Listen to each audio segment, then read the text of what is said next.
here's how you can know if your iPhone battery is original or not. So let's get started. If you are new here on this channel, definitely subscribe for more tips and explanations similar to this one.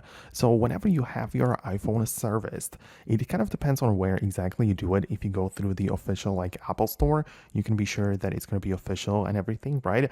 However, you can know as well, even if you don't have it serviced in like an official place. Because for example, I have the iPhone 14 Pro right here where I have had the display replaced, and it was not like the official authorized service, but I can still see some information about it. So if I go to the settings, general and about, I have the ability to see the parts and a service history, which is kind of important, in this case, because it tracks all of the hardware pieces which were replaced. So in my case, it's mentioning the display, and it's showing me that the unknown display has been installed into this device. And that is the important part, because if you, for example, had the battery replaced, you would be able to check it inside of the settings in here and see if the battery has been replaced with an like an original Apple genuine piece, or if it's something which you haven't, which the phone hasn't recognized.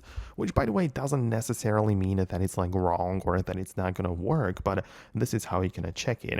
You would also go to the battery section within the main settings and tap the battery health, and you should of course pay attention to the cycle count to make sure that the battery is like new and that it has been recognized with 100% of the capacity. So I hope it makes sense.